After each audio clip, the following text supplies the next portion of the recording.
Naging tampulan daw ng Kantsaw ang litrato ng nanalo sa 642 Lotto na iginiit ng PCSO na legit kahit inaming edited. Pero hindi na raw yan ang issue ayon sa isang senador na gusto namang makatiyak na totoong may nanalo sa isa pang draw. Nakatutok si Mark Salazar.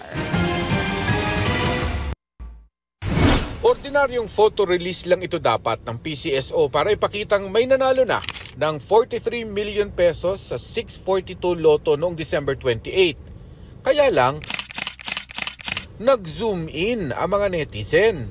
Tingin nila agad edited ang picture ni Lucky Betor na tumatanggap ng kanyang premyo. Puro tuloy Kantsaw ang inabot ng PCSO sa mga netizen. Kesyo, nagtipid daw ba sa Photoshop ang PCSO? Congrats daw, ang galing mag-edit ha, hindi halata.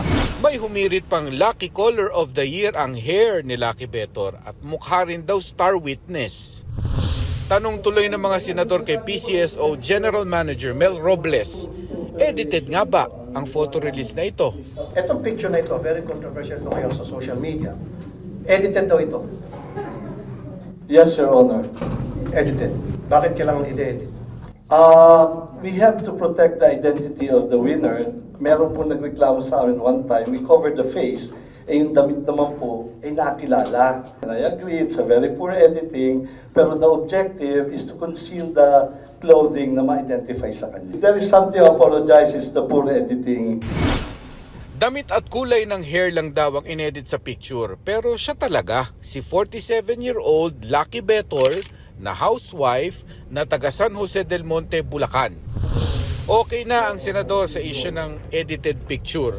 Ang gusto niya raw makilala ay sino naman ang nanalo ng 690 million pesos kahapon sa 655 Lotto. Sa executive session, I need to know kung sino yung nanalo.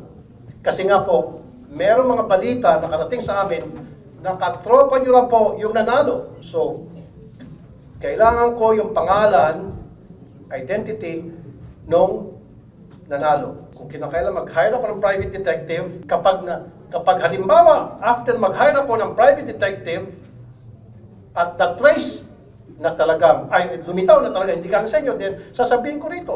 Let's make it a strictly executive session. Yes. Na given on the part of the Senate, limitado yung mag-a-attend at saka identified natin. And then, of course, kami, liability na namin yung kami pang source ng leakage. Hindi pa naman nagke-claim ang nanalo ng 690 million kahapon, pero ibibigay daw ng PCSO ang pangalan sa mga senador sa oras na humarap na sa kanila si Lucky Betor. Lahat po on record dyan, kung isusumpinan niyo po, we can provide the names. No, para maalis na po yung haka-haka na yan, gusto po namin makita kung talagang totoong tao yun. Gusto rin ni Tulfo pagbawalan ng PCSO na gawing online lahat ng tayaan sa Lotto at small town lottery o yung e-Lotto. Baka raw pagdudahan na naman ng mananaya ang proseso. Para sa GMA Integrated News, Mark Salazar, nakatutok 24 oras.